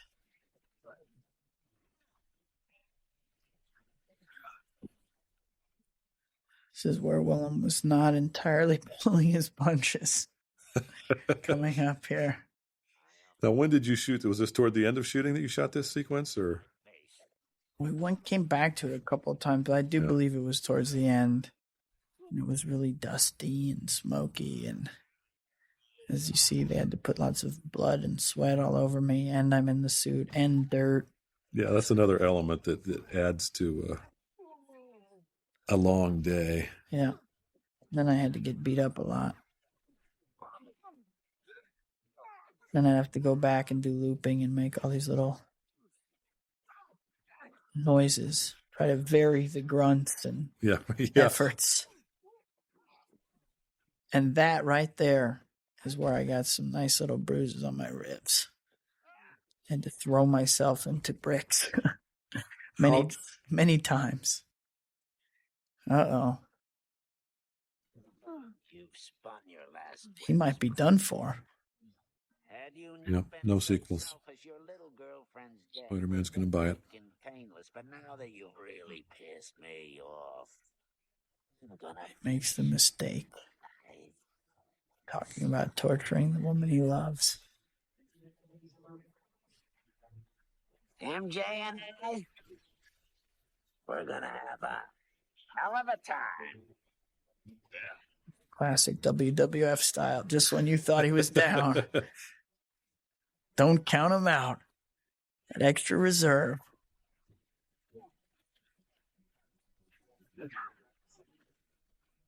Oh, it's great that you both have your eyes to work with in this sequence, too. Yeah.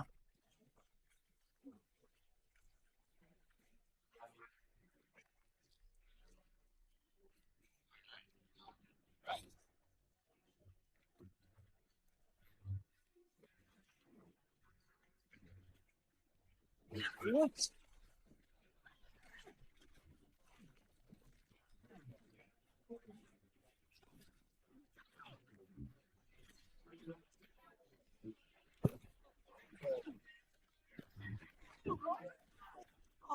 Peter, stop! Stop! It's me!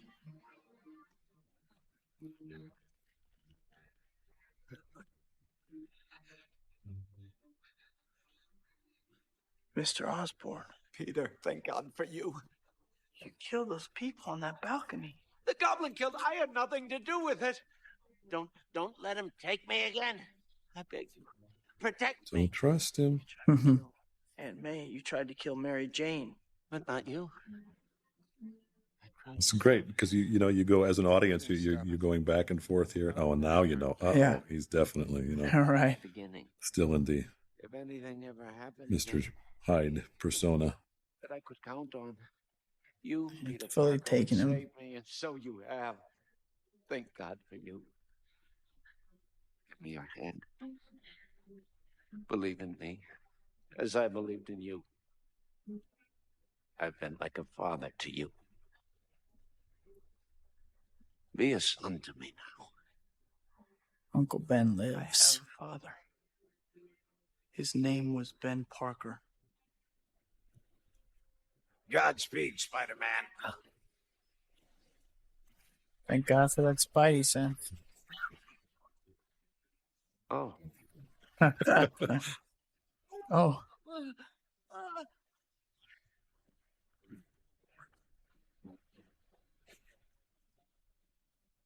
Peter, That's going to leave a mark.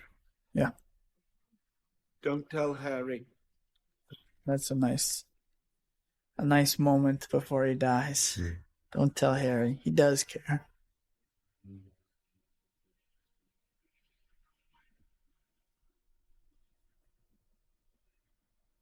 Spidey misunderstood once again. Right. He's trying to do a good deed. hiding the Green Goblin alter ego. And Harry sees Spider-Man and thinks he's What have you done? responsible for his father's death.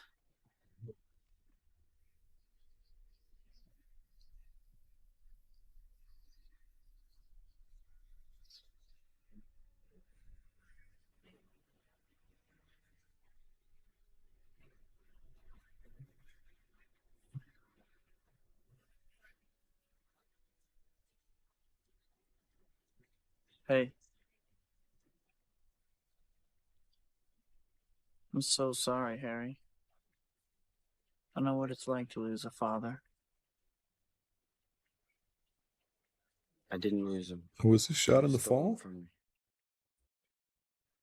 me. No. It was, I swear on my father's grave, Spider-Man will pay. I'm going to say it was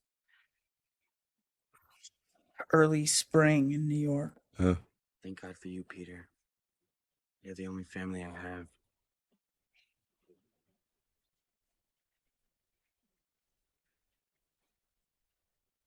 Maybe late winter.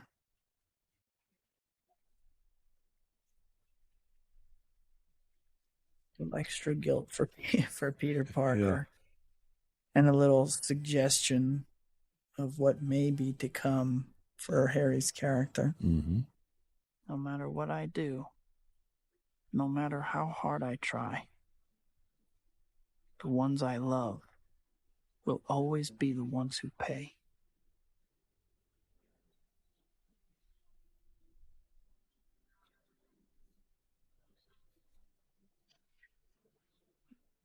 You must miss him so much. So they're going to live happily ever after, right? So hard. Yes, finally.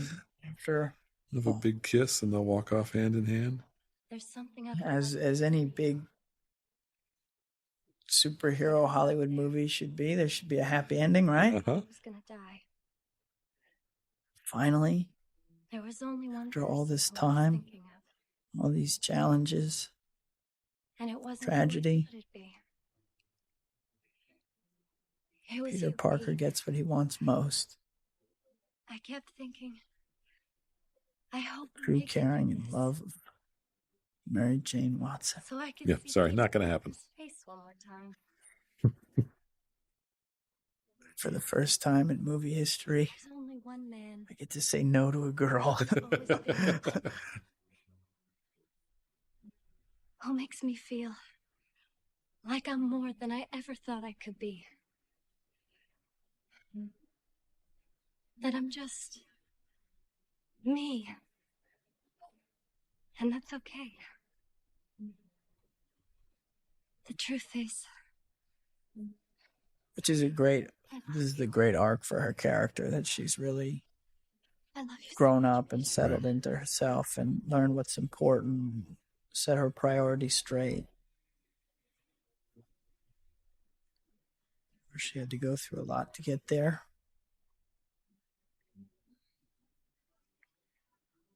Peter's tortured.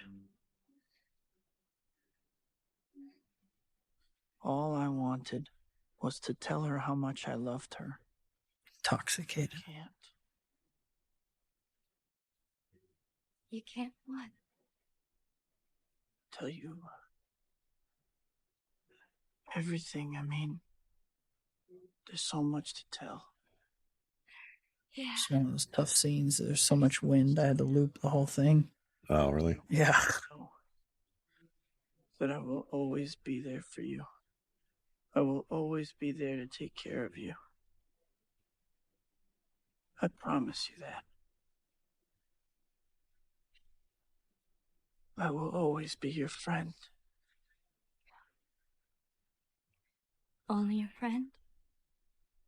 Peter Parker? That's all I have to give.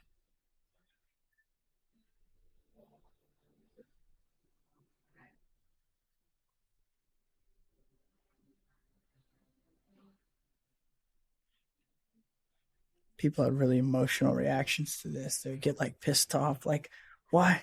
You know, what happened? I don't understand. Why did they get together? And it's pretty emotionally mature of Peter there, even though it might be a little Whatever extreme. life holds in store for me. Well, that's as close as he comes to, it's still very real, but it's very noble, Yeah. Comes great responsibility. very self-sacrificing. This is my gift. It is my curse. Who am I? I'm Spider-Man. Oh, you're Spider-Man. And she touched her lips there, like maybe she Right. Oh, yeah. maybe she knew something. I think we wanted to leave it ambiguous, like Something was. we're not sure if she knew or not. Yeah. This is one of the coolest sequences, I think. What a shot. Yeah. All in all, I'm going to say it was pretty cool to play Spider-Man. It was kind of a fun movie. It was fun. A lot of work, but a lot of fun. And seeing it again, which I haven't in a little while, getting a little nostalgic and looking forward to revving the engine back up. Yeah. Next year, going back to work. Back into training and. There's Lucy Lawless, punk rock girl Lucy Lawless. Oh, yeah. Stunt guys did such a great job. I mean, I was literally putting my life in these guys' hands because they'd do all the wire rigging and I'd be hanging up, 100 feet in the air. And if they screwed up, I could be seriously injured or die. Yeah, it was nice to have confidence in those guys too. Actually, for 2 days, I was strung up on one of those rigs just in the set there in the office with the Goblin. Yeah. Well, there you have it. And when are you off back to New York? I am indeed. And maybe J. Jonah Jameson will get some New York exterior scenes in the sequel, so I can. Well, that would be nice. We should call ride Sam. my bike to work and instead of flying out to L.A. Oh, I would like to spend some more time in Manhattan.